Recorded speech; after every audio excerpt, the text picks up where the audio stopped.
I'm Dr. Harshit Khara. I practice at Geisinger Medical Center in Danville, Pennsylvania.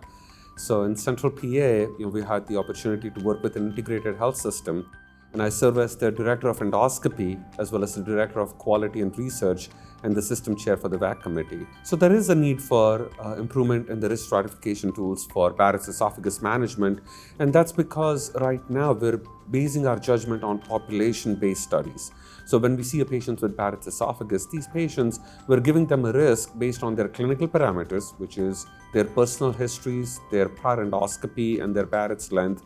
But those tools, as we know, are not good enough to tell the patient specifically what they have, what their personalized risk score is. So that is where the area needs to be improved, is how do we find that needle in the haystack to find the patient who's actually going to progress and develop precancerous or cancerous changes versus patients who don't progress. So the way I heard about TissueCypher Barrett's esophagus assay is because Geisinger Health System has been one of the early adopters and were involved in the science of TissueCypher. In fact, were involved in the development of TissueCypher itself, along with multi-center and multinational collaborations on the clinical data that backs the test as of today. And that's because we wanted to see, we order the test and we get a result, but then what? How does it truly make a difference in our patient management? Our initial clinical basis is based on the societal guidelines, on what our guidelines tell us when the patient comes back, when they need follow-up endoscopies, as well as when they need ablative therapies. And this, as I mentioned, is probably based on population-based data.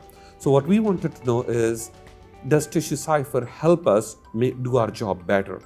And the answer was yes. So initially we decided to get those path results and assume we don't have TissueCypher at our disposal. And what would we do? We follow the patient's management guidelines or their clinical pathological risk scores and how we would treat that patient.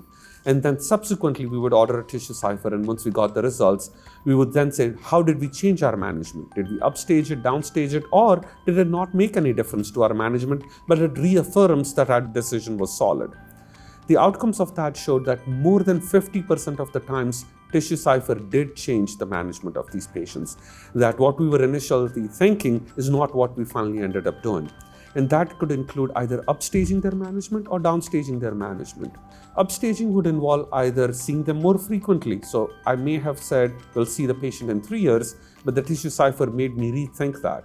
And this is a patient that could have had an interval progression, and I was able to bring him back sooner. Or upstaging could be offering them ablative therapy. So now instead of just decreasing their surveillance interval, I would actually offer the patient a mode by which they can get rid of their Barrett's, and that would be based on an objective data with TissueCypher. So if I did not have that test, that would be nothing for me to make that decision, and it would be just a personal opinion. Now it's based on objective data where I can offer it to the patient and say, this is what the score says. And also it's a shared decision making. So we're offering the patient, this is what the score is, these are what your risks are. And should we bring you sooner, or would you offer ablation? Ablation itself has its pros and cons, and we go over the risk and the benefits and make a combined informed decision. The patient can also be downstage, so we can reassure the patient that when they Google Barrett's esophagus or dysplasia, it throws all sorts of alarm bells, and they're worried. It causes anxiety, causes panic. It causes this fear, what if I get cancer? What if my family gets cancer? Is this genetic? Is this hereditary?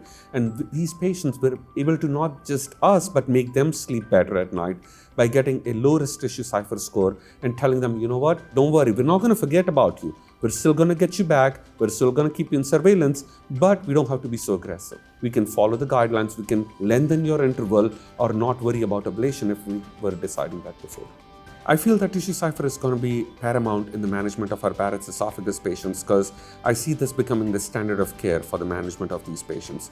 TissueCypher gives a personalized risk score for the patient and tells them where the disease state is going to be. Are they going to progress? They're going to not progress? And it gives us an objective scientific data on how to manage these patients in regards to their surveillance interval as well as offering endoscopic ablative therapy.